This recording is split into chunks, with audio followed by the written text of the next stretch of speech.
Hi everyone, welcome back to DK education academy. तो कैसे हो आप लोग? आई होप सभी बहुत अच्छे हो गए अपने अपने घरों में।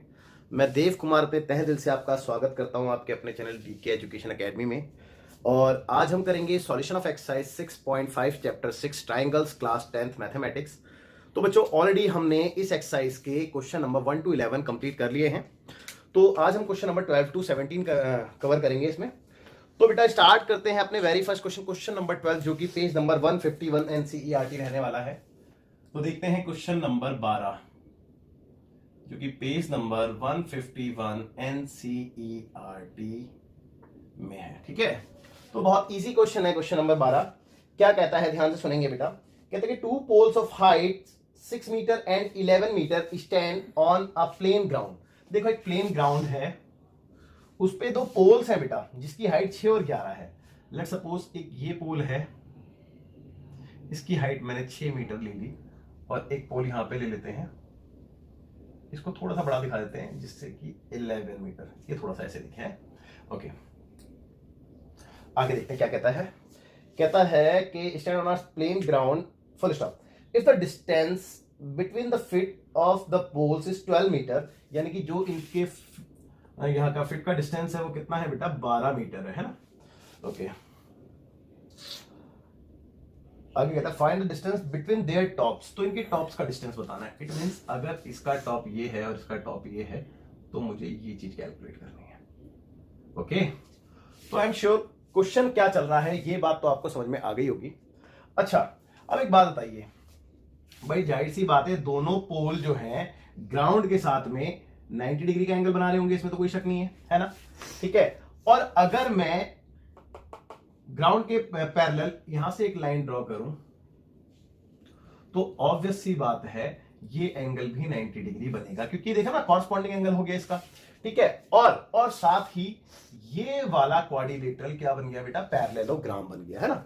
वैसे तो रेक्टेंगल कह सकते हैं, क्योंकि पैरेललोग्राम का अगर एक एंगल 90 डिग्री होता है तो उसको रेक्टेंगल कहते हैं ना, तो रेक्टेंगल कह सकते हैं। तो बेटा चेक कर लो, अगर ये 6 है तो इसका मतलब क्या हुआ कि ये भी 6 रही होगी, है ना।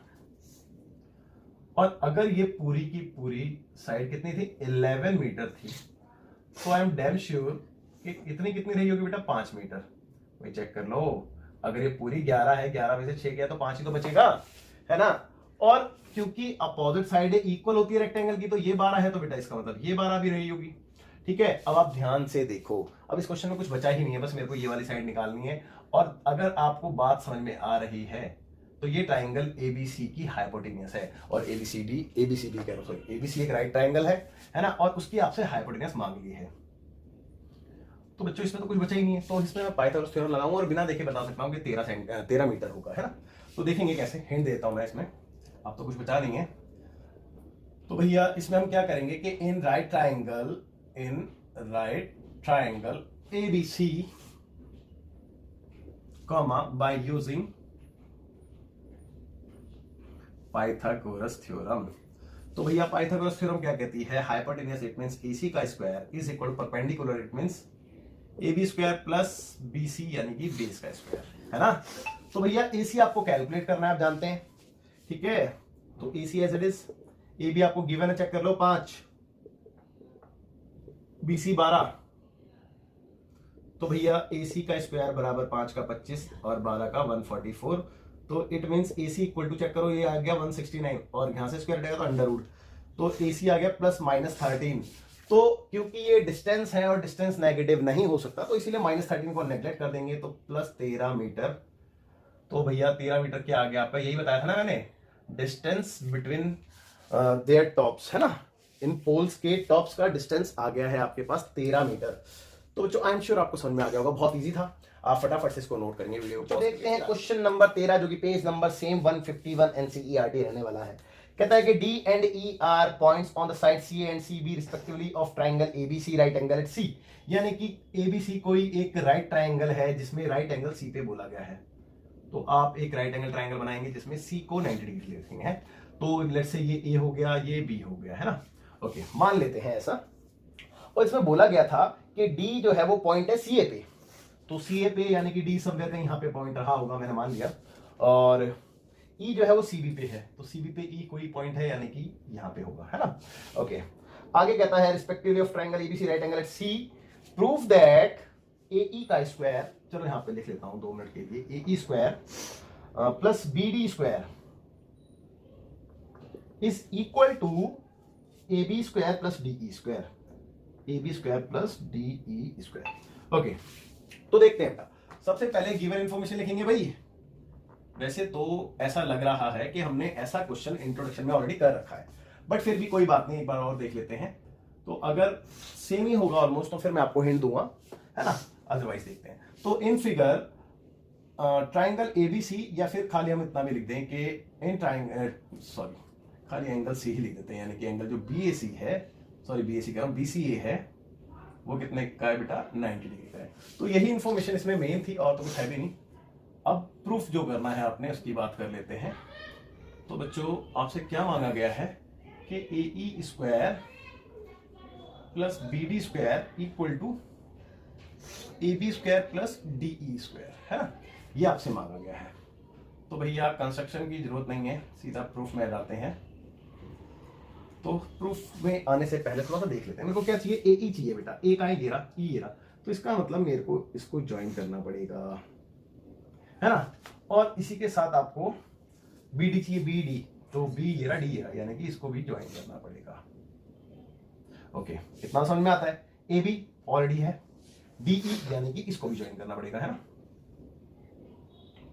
ओके, तो जो आपने देख लिया। अब एक छोटी सी बात बताओ कि ये सारी इंफॉर्मेशन आपको कहां से मिलेगी। जैसे कि फॉर एग्जांपल ए ई की बात करें तो ए ई आपको यहां से मिलेगी, और ये किसकी साइड है, किस ट्राइंगल की साइड है, आई मीन। तो देखो ना, ये वाला एक राइट ट्राइंगल बन रहा है, ये इसकी साइड हो सकती है, क्योंकि राइट ट्राइंगल ही हम इसलिए ढूंढ रहे हैं क्योंकि पाइथागोरस थ्योरम का यूज हो रहा है, क्योंकि स्क्वायर का बात हो रही है भाई। अगर स्क्वायर की बात हुई तो इसका मतलब पाइथागोरस का जिक्र है, तो पाइथागोरस तो राइट ट्राइंगल में लगता है। तो ए ई से बना राइट ट्राइंगल यही है, चेक कर लो, ईसीए, तो इसीलिए ईसी में काम करते हैं सबसे पहले। तो in triangle ECA comma by Pythagoras theorem, तो according to Pythagoras theorem A E square is equal to perpendicular यानी कि ईसी स्क्वायर प्लस बेस यानी कि सी ए, या फिर ए सी स्क्वायर, कुछ भी लिख सकते हैं, है ना। तो सी ए स्क्वायर लिख दिया और इसको इक्वेशन 1 मान ली, ठीक है। तो इस ट्राइंगल का काम कंप्लीट हुआ। अब बीडी देखते हैं, बीडी कहां पे भैया, देखो ये रहा, और इससे बना राइट ट्राइंगल ये रहा, बीसीडी, चेक कर लो। तो in triangle BCD comma by Pythagoras theorem, तो according to Pythagoras theorem hypotenuse it means BD square equal to perpendicular it means BC square plus base यानी कि CD square, और इसको कहते हैं इक्वेशन नंबर 2। ओके, आगे देखते हैं AB। तो AB तो बेटा इस वाले में आएगा, यानी कि ना इस वाले ट्राइंगल में, तो BCA ट्राइंगल में। तो इन ट्राइंगल BCA, तो वही by Pythagoras theorem, by using Pythagoras theorem. तो according to Pythagoras theorem BA का स्क्वायर या फिर एबी का स्क्वायर, बात एक ही है, बराबर होगा परपेंडिकुलर यानी कि बीसी के स्क्वायर के प्लस बेस यानी कि सीए या फिर एसी के स्क्वायर के। तो ये आपकी इक्वेशन नंबर 3 होगी, ठीक है। ओके, अब देखते हैं लास्ट डीई बचा बेटा ये वाला, यानी कि ये इस ट्राइंगल से आएगा। तो ऑल्सो इन ट्राइंगल, क्या नाम है इसका, ECD comma by Pythagoras theorem. तो भैया according to Pythagoras theorem hypotenuse यानी कि ईडी का स्क्वायर या फिर डीई का स्क्वायर, बात एक ही है, इक्वल टू परपेंडिकुलर यानी कि सीई का स्क्वायर प्लस बेस यानी कि सीडी का स्क्वायर, और इसको कहते हैं इक्वेशन नंबर 4। तो बच्चों आपको जो जो चीजें चाहिए थी वो आपने निकाल ली है, बट अभी क्वेश्चन कंप्लीट नहीं हुआ है। अभी आपने देखा कि ये चीजें तो कैलकुलेट कर ली, लेकिन आपको ये दोनों एडिशन में चाहिए था, है ना, एई और बीडी। अब देखो एई ढूंढो का है, एई ये रहा और बीडी ये रहा, है ना। तो इट मींस मेरे को ऐड करना है इक्वेशन नंबर 1 एंड 2 को, समझ में आ रहा है बात। तो भैया एडिंग करते हैं इक्वेशन नंबर 1 एंड 2। तो adding equation 1 and 2 comma we get, देखते हैं हमें क्या प्राप्त होगा, है ना। तो एई का स्क्वायर यानी कि एई स्क्वायर प्लस बीडी स्क्वायर, यानी कि लेफ्ट हैंड साइड तो हमें ऐसा लग रहा है कि हमें मिल भी चुकी है। चलो आगे की बात करते हैं। तो राइट हैंड साइड देखेंगे, EC square plus CA square, और प्लस में सेकंड इक्वेशन यानी कि BC स्क्वायर और प्लस में CD स्क्वायर। ओके, तो बच्चों समझ में तो आ रही होगी आपको बात ना, लेकिन फिर भी आपको अच्छे से समझ में आ जाए इसके लिए देखते रहिए आप ना, आगे बने रहिए। तो भैया लेफ्ट हैंड साइड तो क्यों छेड़े, जो चीज चाहिए थी यार वो आ रखी है, तो छेड़ने की जरूरत क्या है, बेवजह पंगा मतलब भाई, सही है ये, इससे पंगा लो ना, इसको कोशिश करो इसमें कन्वर्ट करने की, है ना। तो चलो देखते हैं कैसे करें। तो मेरे को चाहिए क्या था बेटा, ए बी चाहिए था। अब मैंने देखा कि ए बी मेरे को यहाँ पे दे रखा है थर्ड इक्वेशन में, और ए बी किसके इक्वल है, BC और CA के इक्वल है। तो क्या आपके पास BC और CA है, मैंने देखा CA तो ये रहा और BC, अरे दोनों है, तो इन चेक कर लो, इन दोनों की जगह मैं AB स्क्वायर लिख सकता हूँ। चेक कर लो, देखो BC square plus CA square, BC square plus CA square equal to AB square. तो भैया मैंने यहाँ पे AB स्क्वायर लिख दिया, इसका यूज करके यूजिंग इक्वेशन नंबर थर्ड। अब मैंने देखा कि मेरे को DE चाहिए, चेक कर लो DE, तो भैया DE तो मिल जाएगा, लेकिन DE किसके इक्वल है, CE और CD के। तो क्या CE और CD है मेरे पास, मैंने देखा CE तो ये रहा, EC या CE बात एक ही है, तो CE और CD दोनों हैं, और इन दोनों की जगह मैं DE स्क्वायर लिख सकता हूं, है ना। रीजन क्या लिखेंगे, by using equation number third and fourth. ठीक है, 3 और 4 इक्वेशन को हमने यूज किया है, और आप देखिए कि आपका क्वेश्चन प्रूफ हो गया, तो हैंस प्रूफ्ड। और उम्मीद करता हूं बच्चों कि आपको क्वेश्चन समझ में आ गया होगा। तो फटाफट से देखो, ये तो हटा देते हैं, ये तो मैंने अपनी सहूलियत के लिए लिखा था, है ना। और फटाफट से वीडियो पॉज करके आप बच्चों देखते हैं question number 14, page number same 151 NCERT क्या कहता है। देखो इसमें लिखा है, the perpendicular from A on sides BC of a triangle ABC intersect BC at D such that BD equal to 3CD। See figure, ओहो इसकी फिगर ऑलरेडी गिवन है, तो फिगर गिवन है तो देख के बना लेते हैं फटाफट से। ऐसे करके कुछ फिगर दे रखी है आपको इसकी, okay, it is A C और ये B, और यहां पे एक इन्होंने परपेंडिकुलर ड्रॉ किया है जिसका नाम D है। ओके ओके, तो पढ़ते हैं क्वेश्चन दोबारा से। द परपेंडिकुलर फ्रॉम A, देखो ना परपेंडिकुलर A से, है ना, A ऑन साइड BC पे चेक कर लो, such that BC of a triangle ABC intersect BC at D, जो कि BC को D पॉइंट पे काटता है, और आगे बोला सच दैट BD जो है, मैं लिख देता हूं ये बात, BD जो है, BD है DB, बात है कि उससे कोई दिक्कत नहीं है, 3CD है 3CD, ये वाली बात बोली है, कोई दिक्कत नहीं। सी फिगर, और कहता है कि प्रूफ करो कि 2AB का स्क्वायर बराबर 2AC का स्क्वायर और प्लस BC का स्क्वायर। तो ये क्वेश्चन तो आपको क्लियर हो जाना चाहिए कि क्वेश्चन में क्या बोला है और क्या नहीं है ना। तो चलो ठीक है, कोई बात नहीं, आगे देखते हैं। तो गिवन इंफॉर्मेशन लिख लें सबसे पहले। तो इन फिगर में आपको सिर्फ ये दे रखा है कि AD is perpendicular to BC, check कर लो, AD परपेंडिकुलर टू BC। इसके अलावा कुछ और गिवन है क्या, अरे कहता है ये, हाँ ये चीज गिवन है, एक बहुत अच्छी बात रही, and BD is equal to 3CD। Okay, to proof क्या करना है, एक बार ये वाली बात भी देख लेते हैं। तो हमने प्रूफ करना है भैया 2AB square equal to 2AC square plus BC square, that's it. तो अब मैं इसको यहां से रफ कर देता हूं, मेरे को इसकी जरूरत नहीं है यहां पे, लेकिन हाँ मेरे को है ना इसकी जरूरत है यहां पे, तो मैं इसको रफ नहीं करूंगा, अभी इसको रखूंगा। अच्छा देखो, आप लोग है ना कोशिश ये कर रहे करो क्वेश्चन में कि जितनी ज्यादा गिवन इंफॉर्मेशन का यूज कर सको उतना बेटर होता है ना। तो आपने देखा कि आपको चलो BD तो मिल गया इन रिस्पेक्ट ऑफ CD, तो CD, क्या आपको CD की जरूरत थी, वैसे देखा जाए तो कायदे से CD की आपको जरूरत ही नहीं थी, चेक कर लो, बट ठीक है इट्स ओके, कोई बात नहीं, जरूरत हो ना हो, लेकिन ठीक है मिल गया तो मिल गया। अब देखो यहां से हम एक काम कर सकते हैं, अगर मैं BC के रिस्पेक्ट में इन चीजों को कैलकुलेट करूं, क्योंकि मेरे को BC की जरूरत भी है ना बेटा, है ना, तो BC के रिस्पेक्ट में अगर मैं इन चीजों को कैलकुलेट करता हूं तो कैसे करूंगा। अब देखो जैसे ये BD है, आप चेक करो ये BD है, चलो मैं यहीं पे फेयर में दिखाता हूं इस चीज को, कोई बात नहीं। तो प्रूफ में आ जाते हैं भैया, तो प्रूफ में हम एक बात लिखेंगे, वी हैव, यानी कि जो हमारे पास है वो क्या है, BD जो है वो 3CD है। अब आप ये भी ध्यान देना कि बेटा ये सारी इन्फॉर्मेशन है ना अकॉर्डिंग टू क्वेश्चन ही होती है, क्योंकि जो क्वेश्चन हमसे करवाता है हम वही करते हैं। अब इसी चीज को तो पहचान में आना चाहिए कि भैया क्या पाथ है वो कि हम जिस पे चल सके, तो उसी चीज को जो पहचानना है बेटा वही तो देखना है आपने। भाई देखो ना, आप भी ऑब्जर्व करो, जैसे मैं ऑब्जर्व कर रहा हूं, भाई मैंने ऑब्जर्व किया कि मेरे को सीडी और इंडिविजुअल बीडी की जरूरत क्या थी, सीडी और बीडी की कोई जरूरत ही नहीं थी, मेरे को तो पूरे बीसी की जरूरत थी। तो क्या मैं इन छोटी साइडों को पूरे के रिस्पेक्ट में नहीं निकाल सकता? तो बस यही सोचना है बेटा, है ना। तो चलो देखते हैं। अब देखो मेरे पास यहाँ पे क्या मिला, बीडी है, भाई बीडी वाली साइड है। अब मेरे को जब बीसी बनानी है तो इस बीडी में मैं सीडी को ऐड कर दूं, तो मैंने सीडी को ऐड कर दिया बोथ साइड, चेक कर लो। तो 3 सीडी, इस तरफ भी सीडी ऐड हो गई, तो ये हो गया भाई बीडी और सीडी ऐड करके देखो ना, बीडी और सीडी ऐड करके बीसी बन गई। और बीसी कितनी बनी, 4 सीडी, चेक कर लो। तो बीसी 4 सीडी बन गई, यानी कि जो सीडी आई वो सीडी कितनी आई बेटा, तो CD this implies that CD equal to 1/4 of BC, यानी कि बीसी की 1/4। भाई ध्यान से देखना, जब ये सीडी बीसी की 1/4 है तो बीडी कितनी होगी, जाहिर सी बात है 3/4 होगी। अंडरस्टूड है ना बेटा। देखो ना भाई 1/4 का मतलब 25% ये वाली साइड है, तो ये 75% होगी। सिंपल सी बात है ना ये तो। और 75% को 3/4 कहते हैं, 3/4 यानी कि तो अब मैं इसका काम हटा देता हूं, क्योंकि इसका जो काम था वो खत्म कर दिया मैंने। तो मैं ये कह सकता हूं बीडी के लिए कि बीडी जो है वो 3/4 यानी कि 3/4 होगी बीसी के।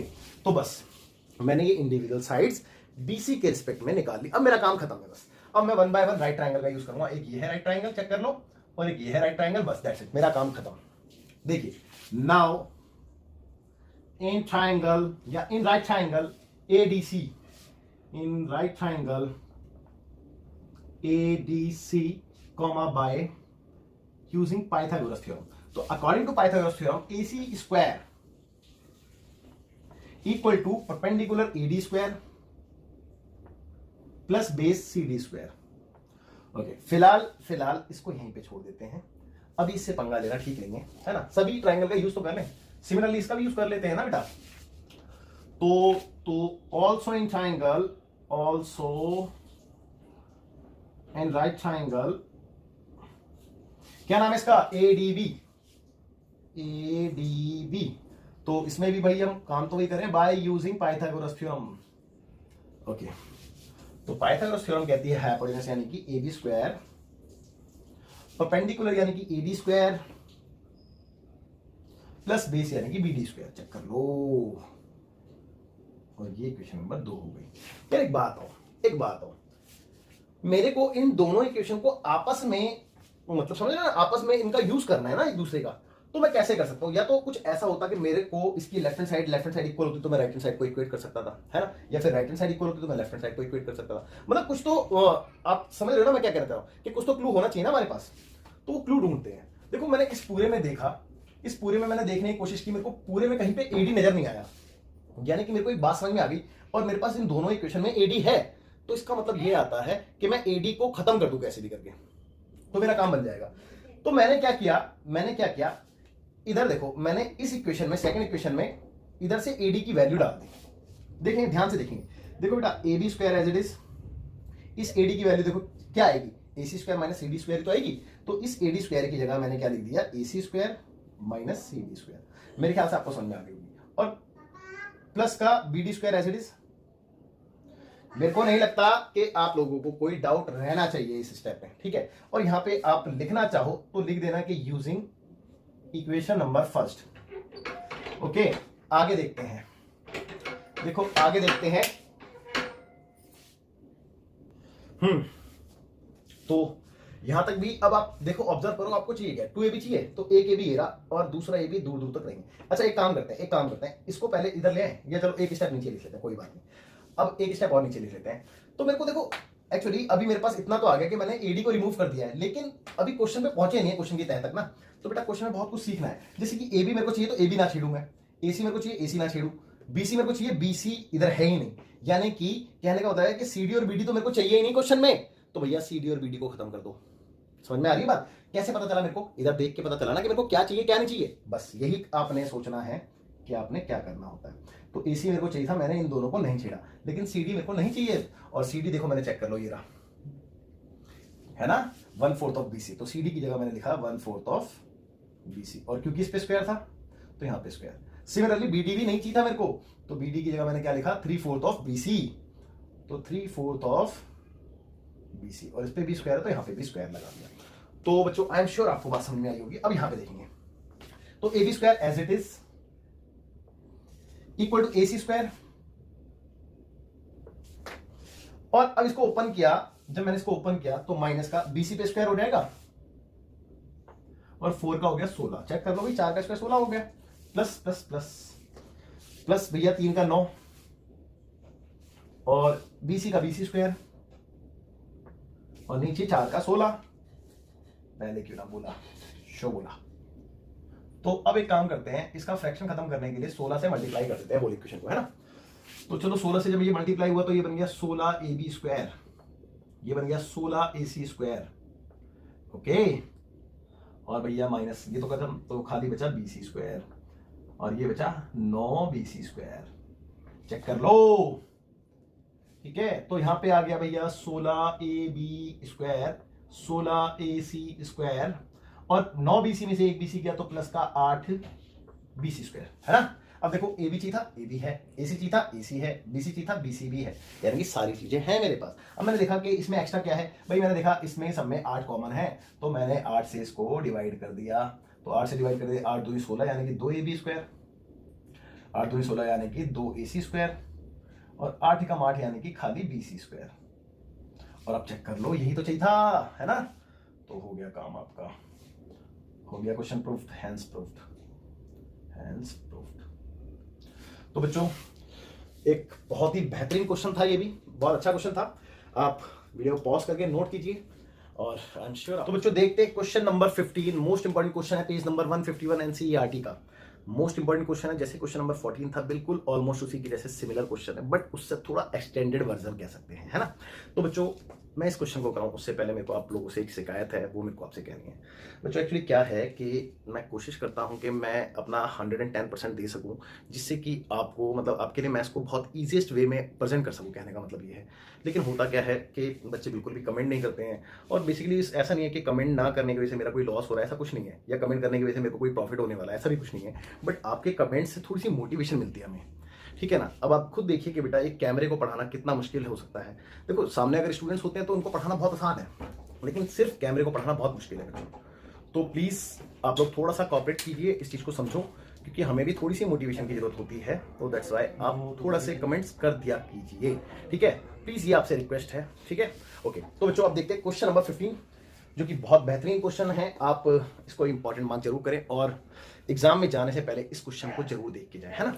एग्जाम में आने के लिए पूरे चांसेस हैं। कहता है कि in an equilateral triangle ABC, यानी कि हमें बात समझ में आती है कि एक इक्विलेटरल ट्रायंगल है ABC, और आपको प्रॉपर्टी पता होनी चाहिए बेटा ना, क्योंकि मैंने आपको बहुत अच्छे से डिटेल में सारी चीजें पढ़ाई हैं। तो मुझे आपको बताने की जरूरत नहीं कि इक्विलेटरल ट्रायंगल किसे कहते हैं। आपको पता होना चाहिए कि इक्विलेटरल ट्रायंगल सर उस ट्रायंगल को कहते हैं जिसकी सारी साइड इक्वल होती है, और इत्तेफाक से सारे एंगल भी इक्वल होते हैं, सारे के सारे 60 डिग्री के होते हैं। इसके अलावा भी इसकी बहुत सारी प्रॉपर्टी होती हैं, है ना, कि भैया अगर आप किसी वर्टेक्स से एक परपेंडिकुलर ड्रॉ करते हो तो वो हमेशा मीडियन भी कहलाता है, परपेंडिकुलर बाइसेक्टर भी कहलाता है ना, और एंगल बाइसेक्टर भी कहलाता है। तो ये सारी प्रॉपर्टीज हैं, आपको पता होनी चाहिए। देखो ये मैंने ड्रॉ कर दिया, खैर क्वेश्चन बोला नहीं था, वो मुंह से निकल गया, तो इसलिए मैंने ड्रॉ भी कर दिया। खैर कोई बात नहीं, इसकी जरूरत पड़ेगी हमें कंस्ट्रक्शन में, तो इसलिए दैट्स व्हाई मैंने पहले ही ड्रॉ कर दिया। कोई नहीं, अभी मैं क्वेश्चन कंप्लीट नहीं हुआ है, तो क्वेश्चन कंप्लीट करते हैं। कहते हैं इन एन इक्विलेटरल ट्रायंगल, तो सबसे पहले ABC is an equilateral triangle. तो लिखते हैं पहले ये बात, triangle ABC is an equilateral triangle, ठीक है ओके। और आगे क्या लिखा है ये भी देखते हैं। तो भैया आगे कहता है कि D is a point on side BC, D जो है वो एक पॉइंट है BC के ऊपर, तो ये D नहीं हो सकता, ये कुछ और लेंगे हम। तो I repeat D is a point on BC such that BD 1/3 है। तो D एक ऐसा पॉइंट है जिससे कि BD जो है वो BD जो है BC की 1/3 बन जाए। तो इसका मतलब ये 1/3 होगी, तो थोड़ी सी छोटी रही होगी, यानी कि इतनी सी रही होगी, मान लेते हैं इसको ना। तो BD is equal to 1/3 of BC, ये इंफॉर्मेशन को मैं फिलहाल यहां पे लिख लेता हूं कि BD is equal to 1/3 of BC। Okay आगे क्या कहता है, proof that 9AD square equal to 7AB square, 9AD square equal to 7AB square. बहुत ही बेहतरीन क्वेश्चन है बेटा, बहुत अच्छा क्वेश्चन है, आप लोग ध्यान से देखें तो मजा आएगा। 9AD इक्वल टू 7AB, हाँ क्वेश्चन कंप्लीट हुआ, क्वेश्चन कंप्लीट होता है। तो चलो अब देखते हैं, देखो एंड BD, ये भी तो गिवन इंफॉर्मेशन है ना भाई, BD is equal to 1/3 of BC। Okay, बस इतना गिवन था। क्यों प्रूफ? तो भैया टू प्रूफ आपने करना है कि 9AD square equal to 7AB square, ये आपने प्रूफ करना है। तो अब इसका काम तो कुछ है नहीं, इसको चाहो तो आप हटा सकते हो। और साथ ही आपने एक कंस्ट्रक्शन की है इस क्वेश्चन में, जो कि आपको दिख भी रही होगी कि हमने एक अननेसेसरी ये वाली लाइन ड्रॉ कर दी है, जो कि इत्तेफाक से परपेंडिकुलर है। तो इसका नाम AE दे दे बेटा, है ना। तो कंस्ट्रक्शन में लिखेंगे हम ड्रॉ, और अब आप ये कहोगे कि सर ऐसा आपने क्या क्यों, इसका रीजन तो बता दो। तो बेटा इसका रीजन ये है कि अगर मेरे पास ये लाइन ना होती, फॉर एग्जांपल ये लाइन ना होती, तो अगर आप पिछले वाले क्वेश्चन यानी क्वेश्चन नंबर 14 की बात कर रहे हो, तो वहां पे मेरे पास ऑलरेडी परपेंडिकुलर था, जिससे कि मैंने पाइथागोरस थ्योरम अप्लाई कर दी थी। लेकिन यहाँ पे कोई राइट ट्रायंगल ही नहीं है, तो मैं पाइथागोरस थ्योरम को कैसे अप्लाई करूँ? और अगर पाइथागोरस थ्योरम अप्लाई नहीं होगी तो ये चीजें कैसे आएंगी फिर? तो इसीलिए मेरे को परपेंडिकुलर ड्रॉ करना पड़ा। क्लियर है? तो draw AE perpendicular to BC। और क्योंकि मैंने आपको अभी अभी बताई ये बात कि अगर इक्विलेटरल ट्रायंगल में परपेंडिकुलर ड्रॉ करते हैं तो वो बेस को बाइसेक्ट भी करता है, यानी कि दो इक्वल पार्ट में डिवाइड भी करता है। तो such that this is equal to this, है ना। तो ये बात मैं लिख सकता हूं कंस्ट्रक्शन में, सच दैट BE इक्वल हो गया EC के, और ये दोनों ही इक्वल है आधी BC के, है ना, आधी BC के। ओके, सो प्रूफ। तो भैया प्रूफ में आ जाते हैं अब हम, और मेरे को ऐसा लगता है मेरा मार्कर डेड होता जा रहा है, तो मार्कर चेंज कर लेते हैं। तो प्रूफ में देखते हैं। अब मेरे पास राइट ट्रायंगल है, देखो एक बार चेक करो, एक ये वाला भी है, एक ये वाला भी है, एक ये वाला भी है ना। बट मैं आपसे वही बात कहना चाहूंगा जो मैंने पीछे भी कही थी। मैंने यहाँ पे देखा AD और AB के सिवा मेरे को किसी चीज की कोई जरूरत नहीं है। तो अगर मेरे को इन सब चीजों की जरूरत नहीं है, तो इसका मतलब मेरे को इस BD की भी कोई जरूरत नहीं है, इस DE की भी कोई जरूरत नहीं है, इस EC की भी कोई जरूरत नहीं है। तो मेरे को क्या करना चाहिए? मुझे इन सभी साइड को BC के रिस्पेक्ट में कन्वर्ट कर लेना चाहिए। अब आप कहोगे सर BC की तो जरूरत नहीं, तो BC के रिस्पेक्ट में क्यों? मैं बताता हूं आपको BC के रिस्पेक्ट में क्यों। क्योंकि AB और BC और AC तीनों इक्वल साइड है बेटा, इक्विलेटरल ट्रायंगल है ना। क्योंकि तो अगर मैंने BC के रिस्पेक्ट में ले आया तो AB के रिस्पेक्ट में मिल जाएगी मेरे को, तो AB की तो जरूरत है ना। दैट्स वाई, क्योंकि मैं इन छोटी छोटी साइडों को AB के रिस्पेक्ट में कन्वर्ट नहीं कर सकता, BC के रिस्पेक्ट में कर सकता हूं। तो इसीलिए BC के रिस्पेक्ट में लाने के बाद उसको फिर मैं AB में कन्वर्ट कर दूंगा। समझ गए बात? इसलिए तो चलो, अब देखो BD को मैंने देखा, तो BD ऑलरेडी 1/3 BC था, तो मतलब इसकी तो मेरे को दिक्कत ही नहीं हुई, मतलब ये तो ऑलरेडी कन्वर्ट था, तो इसको ऐसे ही रहने दो कि BD is equal to 1/3 of BC, है ना। चलो, और अगर आप लिखना चाहो तो इंप्लाइज करके इस BC को AB में कन्वर्ट कर सकते हो, इसी स्टेप में कर दें क्या, या लास्ट में करेंगे, छोड़ो ऐसे रहने दो। तो चलो ठीक है, तो ये वाली बात हो गई, है ना। अब इनको और इनको मैं पहले से देखो लिख चुका हूं BC के रिस्पेक्ट में, तो इसकी भी दिक्कत नहीं है। अब एकमात्र DE रह गया है। अब DE को निकालते हैं, DE को कैसे करें भाई, है ना। अब भैया DE को कैसे करेंगे देखेंगे। तो DE को हम लिख कैसे सकते हैं, पहले तो ये देखेंगे भैया। एक बात और, DE को मैं दिस माइनस दिस लिख सकता हूं। आप कहोगे सर बिल्कुल लिख सकते हैं, कैसे? BE माइनस BD, है ना। अब BE कितना है, आप देखो ये रहा 1/2 ऑफ BC। BD कितना है, 1/3 ऑफ BC। तो देखो अब आप खुद चेक कर लो, DE भी आपका BC के रिस्पेक्ट में मिल जाएगा। तो DE is equal to, LCM लूंगा तो देखो ना, एलसीएम 6 आ रहा है, तो 6 से मल्टीप्लाई कर दूं। जब मैं इसको 6 से मल्टीप्लाई करूंगा तो कितना आ जाएगा, 3 BC माइनस 2 BC, और एलसीएम आ गया 6। तो भैया DE आ गया है, 3 में से 2 गया तो खाली BC बचा, तो 1/6 ऑफ BC, यानी कि DE जो है वो BC का 1/6 पार्ट है। ओके चलिए ठीक है, तो मतलब अब तो सारा काम हो चुका है। अब बस हमने काम करना। देखो AD, मतलब मेरे को AD और AB चाहिए, तो AD यानी कि अगर इसने AD का जिक्र किया है तो इसका मतलब इस ट्रायंगल से ही आएगा, क्योंकि AD इसी राइट ट्रायंगल में आएगी। तो इट मींस मेरे को एक बात समझ में आती है कि मेरे को ये वाले राइट ट्रायंगल का यूज तो 110% करना ही है ना। तो चलिए पहले इसी ट्रायंगल को लेते हैं। तो इन ट्रायंगल या इन राइट ट्रायंगल, नाम क्या है इसका, AED, comma by using Pythagoras theorem. तो according to Pythagoras theorem AD square equal to perpendicular यानी कि ए ई स्क्वायर। देखो बच्चों, मैंने ये बात आपको पहले ही बोली थी कि अगर मैंने यहाँ पे ट्राइंगल का नाम जिक्र कर दिया एईडी, तो यहाँ पे बहुत सारे ट्राइंगल है, आप खाली फोकस अपना एईडी पे बनाएं, ठीक है, नहीं तो आप कंफ्यूज हो जाओगे कि मैं ये चीजें कहां से लिख रहा हूं। प्लस बेस यानी कि डी ई स्क्वायर, ठीक है बच्चों। अब देखो बेसिकली बात वही है, मुद्दा वही है कि हमें क्या चाहिए क्या नहीं चाहिए। मुझे एडी चाहिए तो एडी को मैं दूर दूर तक नहीं छेड़ूंगा, इससे पंगा लेना ठीक नहीं है, बट मुझे ये दोनों चीजें बिल्कुल कतई नहीं चाहिए। तो मैंने देखा एई है क्या, बेसिकली एई ये वाली जड़ है, तो एई को भी अभी मैं कुछ नहीं कर सकता था, ये मेरी मजबूरी है ना, लेकिन मेरे को इसको हटाना तो है, बट अभी नहीं हटा पा रहा तो बाद में हटाऊंगा बेटा, सीधी सी बात है।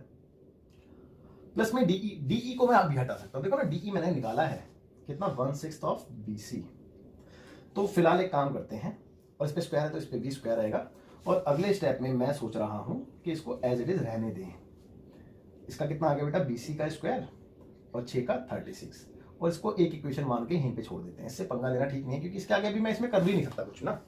तो अब मेरे को ना ये सोचना है कि मैं इस एई को कैसे हटा सकता हूं और एबी को कैसे ला सकता हूं, है ना, दो बातें हो गई। तो एई को हटाना और एबी को लाना दोनों ही इस ट्राइंगल से निकल के आएंगे। देखो चेक करो, यहां से हाइपोटेनस एबी भी मिलेगी और परपेंडिकुलर एई भी मिलेगा। तो मतलब मेरे को एक बात और समझ में आई कि मेरे को इस छोटे ट्राइंगल के साथ साथ इस बड़े ट्राइंगल का भी यूज करना पड़ेगा, ये मेरी मजबूरी है ना। तो आ जाओ इस ट्राइंगल में, तो ऑल्सो इन राइट ट्राइंगल, क्या नाम है इसका, एईबी, चेक कर लो एईबी, तो वही बाय यूजिंग पाइथागोरस थ्योरम।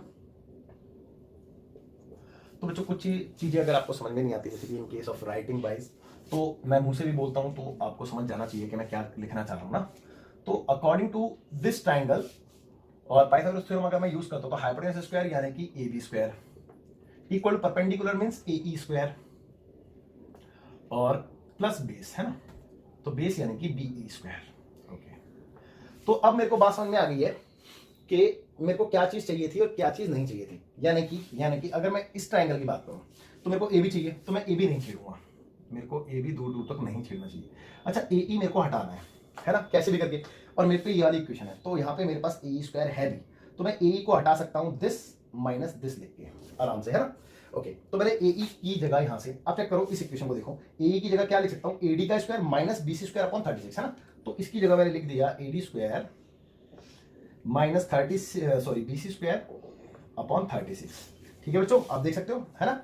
और प्लस में बीई था, और मैंने देखा कि मेरे को बीई भी नहीं चाहिए बेटा, बीई को भी हटाना है, तो बीई मैंने यहाँ पे कहीं पे निकाला होगा, ये रहा चेक कर लो, बीई रहा, है ना। तो बीई कितना है 1/2 ऑफ बीसी, तो इस बीई की जगह मैंने 1/2 ऑफ बीसी लिख दिया, और इस पे स्क्वायर था तो स्क्वायर है। अब इसको आप सॉल्व कर दोगे तो 110% क्वेश्चन आपका सॉल्व हो जाएगा, प्रूफ हो जाएगा, बट मैं आपको यहां नहीं छोड़ूंगा, मैं आपको कराऊंगा पूरा, है, आप देखते रहिए बस, क्योंकि अब मेरे को जो चीजें चाहिए थी वो मेरे को मिल चुकी हैं, और जो मेरे को हटानी थी वो हटा दी मैंने। तो बेटा A D square minus minus minus minus B C square by 36 और plus B C square by 4, भाई 2 का स्क्वायर 4 होता है, और आप होल इक्वेशन को मल्टीप्लाई कर दो 36 से, क्योंकि फ्रैक्शन 36 है ना, तो इसीलिए, तो भैया 36 into A B, 36 A B हो गया, 36 ए डी हो गया, और 36 से 36 बाय बाय हो गया, तो खाली बीसी का स्क्वायर, यहां से 4 से 9 बारी में कैंसिल होगा, तो 9 बीसी स्क्वायर, 9 बीसी स्क्वायर। अब आप यहां तक आने के बाद ना एक बार और ध्यान दे दो जरा, आपको चाहिए क्या। तो मैंने दिया एडी और एबी, तो एडी और एबी, एडी और एबी, यानी कि मेरे को बीसी तो चाहिए भाई, बीसी को खत्म करो ना यार। तो देखो अभी करते हैं, 36 ए बी स्क्वायर ऐसी रहा, 36 ए डी स्क्वायर भी ऐसे ही रहा, इसका कुछ नहीं कर सकता, लेकिन 9 बीसी में से अगर एक बीसी गया तो प्लस का 8 बीसी बचेगा, है ना। अब क्योंकि मुझे बीसी नहीं चाहिए, मुझे ए बी चाहिए, लेकिन बीसी मुझे पता है ए बी के इक्वल है, क्योंकि ये ट्राइंगल इक्विलेटरल है ना। तो अब मैं इसको इजीली इस बीसी की जगह ए बी लिख सकता हूं, ठीक है। तो देखो 36 ए बी स्क्वायर, और ये इधर आया माइनस का 8, और बीसी की जगह मैंने ए बी लिख दिया, बराबर 36 ए डी का स्क्वायर। अब आपको ऐसा रीजन तो दे दो, तो लो भाई लिख देते हैं, चूंकि ए बी बी सी और ए सी बराबर है, इट इज गिवन ना, है ना। ओके, तो 36 में से 8 गया कितना बचा, 28, तो 28 ए बी का square equal to 36 A D square. अब देखो ए बी और ए डी थी था वही हमारे पास, लेकिन अभी भी कुछ एक्स्ट्रा चीजें हैं, उसको एलिमिनेट करना पड़ेगा। तो मैंने देखा इनमें कॉमन क्या है बेटा, 36 और 28 में 4 कॉमन होता है, जो दोनों के टेबल में आता है, तो 4 से डिवाइड कर दो इसको, तो डिवाइडेड बाय 4, 4 7 28 और 4 9 36, है ना। तो बिल्कुल यही तो प्रूफ करना था, बस इसको रीराइट करके आगे पीछे लिखा है। तो we can say 9ab square equal to 7ab square. तो भैया बड़ा मुश्किल था, हैंस प्रूफ, लेकिन मुश्किल तो नहीं, खैर लेंथी कह सकते हो, है ना। तो थोड़ा सा लेंथी क्वेश्चन था, बट एग्जाम के पॉइंट ऑफ व्यू से बहुत प्यारा क्वेश्चन था, बहुत अच्छा क्वेश्चन था। आप वीडियो को पॉज करके इसको, तो बच्चों देखते हैं second last question, question number 16, जो कि पेज नंबर सेम 151 एनसीईआरटी है। कहता है कि in an equilateral triangle ABC, देखो यार बिल्कुल सेम क्वेश्चन है, तो मैं थोड़ी सी हिंट ही दूंगा इस बार, और मैं तो बेवजह रफ भी कर दिया यार उसको ना, सेम ही, इनफैक्ट गिवन इन्फॉर्मेशन वगैरह भी सेम ही थी, तो लिखने की जरूरत भी नहीं पड़ती, बट कोई बात नहीं, आप समझदार हो, लिख लोगे, है ना। तो in an equilateral triangle comma proof that 3 times of the square of one side, यानी कि इसकी एक साइड के स्क्वायर के 3 टाइम्स, यानी कि let's say A B square, है ना। और I repeat, proof that the 3 times the square of one side is equal to 4 times the square of one of its altitude. तो 4 टाइम्स इसके altitude के, तो लेट्स से ये altitude यानी कि पहले की तरह इस बार डी मान लेते हैं। तो ये चीज प्रूफ करनी है ना, इस बार ये चीज प्रूफ करनी है। तो क्वेश्चन में कुछ नया तो है नहीं बेटा, बट फिर भी करेंगे, कोई बात नहीं, करेंगे। देखो क्योंकि क्वेश्चन इजी है और सेम है, तो मैं आपको प्रॉपर्ली नहीं कराऊंगा, मैं आपको हिंट दूंगा। तो गिवन इन्फॉर्मेशन में ABC is an isosceles equilateral triangle in which AB equal to BD equal to AC, sorry BD नहीं, मुंह से निकल गया, AB equal to BC equal to AC, आप लिखेंगे ये है, ये आपका काम है। और कुछ गिवन है नहीं, और कुछ गिवन है, टू प्रूफ मैं लिख देता हूं, यार लिख ही देता हूं यार, छोड़ो यार, आपके भरोसे बैठना ठीक नहीं है। In figure triangle ABC is an equilateral triangle, ठीक है, और in which A B comma B C comma A C equal है। ये तो अंडरस्टूड है, खैर नहीं भी लिखोगे तो चलेगा। टू प्रूफ जो आपने प्रूफ करना है, तो वो है बेटा 3ab square equal to 4ad square, है ना। ओके, कंस्ट्रक्शन जरूरत नहीं है, सीधा प्रूफ पे आते हैं हम। तो प्रूफ में देखेंगे बेटा, देखो सारी चीजें आपको समझा रखी हैं, वही करनी है, कुछ नहीं करना होता नया। तो ए बी और एडी का यूज करना है, ए बी और एडी यानी कि इस ट्रायंगल से मेरा काम हो सकता है, मुझे ऐसा लगता है, जरूरत पड़ी तो मैं इधर की तरफ जाऊंगा, वैसे तो जाने की जरूरत नहीं, क्योंकि दोनों ट्रायंगल सेम ही है, आपको दिख रहा है, मेरे को दिख रहा है। देखो इन राइट ट्रायंगल नाम क्या है, एबीडी, परपेंडिकुलर है बेटा, ऑल्टीट्यूड बोला है ना, तो अंडरस्टूड है, वो परपेंडिकुलर है। ओके, तो ABD by Pythagoras theorem, by using Pythagoras theorem. तो according to Pythagoras theorem A B square equal to AD square plus BD square. Okay, देखो अब जरूरत क्या है और क्या नहीं, ए बी जरूरत है, एडी जरूरत है, बीडी जरूरत नहीं है। बीडी को हटाओ, हटाना पड़ेगा बीडी को। देखो ना एक बात हो, अभी पिछले ही क्वेश्चन में मैंने आपको ये बात बताई थी कि अगर किसी इक्विलेटरल ट्रायंगल में आप परपेंडिकुलर ड्रॉ करते हो, तो वो परपेंडिकुलर इस एंगल को बाइसेक्ट करता है, प्लस में परपेंडिकुलर होता है तो इसका मतलब ये 90 डिग्री होता है, प्लस में ये बाइसेक्टर भी होता है, यानी कि मीडियन का काम भी करता है। ये बात बताई थी ना मैंने, यानी कि ये वाली साइड इसके इक्वल है, तो इसका मतलब बीडी जो है वो बीसी की आधी हुई ना आधी, तो मैं इसकी जगह हाफ ऑफ बीसी लिख सकता हूं, ठीक है। ओके, तो A B square equal to AD square, भैया ये तो चाहिए, इसको तो छेड़ूंगा भी नहीं मैं, और बीसी स्क्वायर अपॉन में 2 का 4। ओके, अब आगे देखते हैं, A B square AD square, BC की जगह क्या मैं ए बी नहीं लिख सकता, क्योंकि मुझे बीसी नहीं चाहिए, ए बी चाहिए, लिख सकता हूं ना, तो मैंने लिख दिया ए बी का स्क्वायर अपॉन में 4। अब क्योंकि 4 एलसीएम है तो 4 से मैं मल्टीप्लाई कर देता हूं, है ना, फ्रैक्शन खत्म करने के लिए। तो 4ab का स्क्वायर 4ad का स्क्वायर और 4 से 4 कैंसिल, तो ओनली ab का स्क्वायर। तो लाइक टर्म एक तरफ करेंगे, यानी कि 4ab का स्क्वायर माइनस ab का स्क्वायर इक्वल टू 4ad का स्क्वायर। तो 4ab में से एक ad गया तो आ गया 3ab स्क्वायर, और यहाँ पे 4ad स्क्वायर। चेक कर लो, ये तो प्रूफ करना था, 3ab का square minus equal to 4ad का स्क्वायर, तो हैंस प्रूफ। तो बच्चों आई एम श्योर आपको आज की क्लास में मजा आ रहा होगा और क्वेश्चन डेफिनेटली समझ में भी आ रहे होंगे, है ना। अच्छा, इसके बाद जो लास्ट क्वेश्चन है, यानी कि question number 17, page number same, और आखिरी क्वेश्चन है इस एक्सरसाइज का। इस एक्सरसाइज का ही क्या, इस चैप्टर का भी कह सकते हैं, क्योंकि इसके बाद जो एक्सरसाइज है वो ऑप्शनल है। तो वो हम करेंगे, ऐसा नहीं है कि हम उसको छोड़ेंगे, बट फिलहाल अगर उसको स्किप कर दिया जाए तो ये इस चैप्टर का भी आखिरी क्वेश्चन है ना। तो बहुत ईजी है, तो मैं उसको इतने से स्पेस में कराना पसंद करूंगा। क्वेश्चन नंबर 17 इस पे ही होता है बेटा खतरा, पेज नंबर 151 एनसीईआरटी, है ना। तो क्या कहता है, कहता है कि टिक द करेक्ट आंसर, यानी कि एमसीक्यू टाइप है। पहली बात तो ये, tick the correct answer and justify in triangle ABC, AB अगर इतना हो, एसी अगर इतना हो और बीसी इतना हो, तो the angle B is what.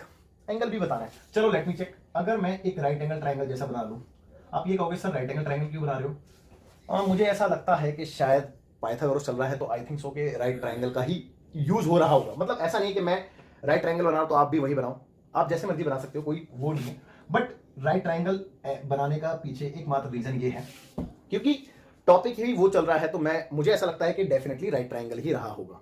But अभी नॉट श्योर, अभी हम नहीं कह सकते कि राइट ट्राइंगल है या नहीं है, वो तो बाद में बताएंगे, क्योंकि हमें इसके एंगल के रिगार्डिंग कोई इंफॉर्मेशन दी ही नहीं है, तो हम कैसे कहते हैं राइट ट्राइंगल है ना। तो इसीलिए अभी नहीं कह सकते।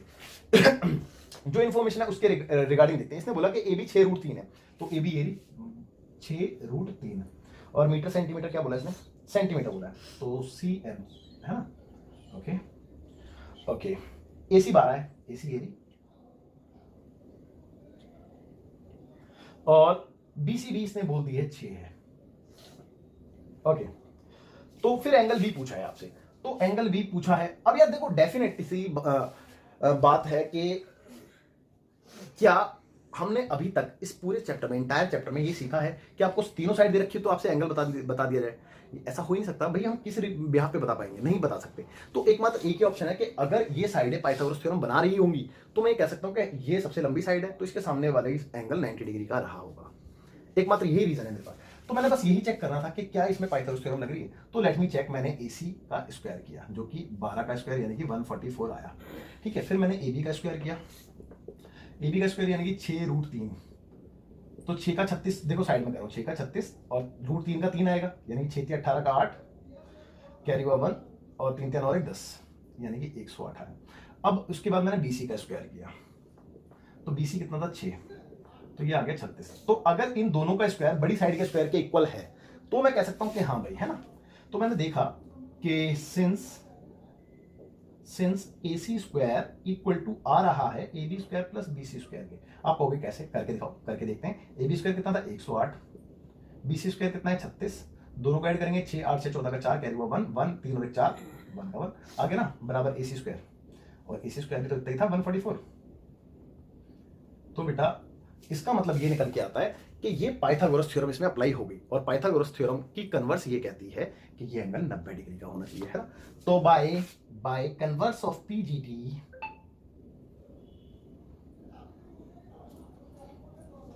Angle B equal to 90 degree. और चेक करते हैं ऑप्शन कौन सा है, तो ऑप्शन C आपका आंसर आएगा, तो ऑप्शन C आपका आंसर हो गया बेटा। तो बच्चों बस यही था, और अब आपको ये भी रीजन पता चल गया होगा कि मैंने इसको राइट ट्राइंगल क्यों बनाया था बेसिकली ना। तो बच्चों इस क्वेश्चन के साथ आपका चैप्टर एक्सरसाइज दोनों खत्म हो गए हैं। एक ऑप्शनल एक्सरसाइज बची है जो मैंने आपको ऑलरेडी बता दिया है, उसको हम देखेंगे अगर इनकेस हम पे टाइम रहता है तो अभी देखेंगे, अदरवाइज हम उसको बाद में रिवीजन के लिए रखेंगे, ठीक है ना। तो बच्चों बाय, टेक केयर, आप इसको स्क्रीनशॉट ले लीजिए। तो मिलते हैं आपसे अगली क्लास में नए चैप्टर के साथ। बाय, जय हिंद।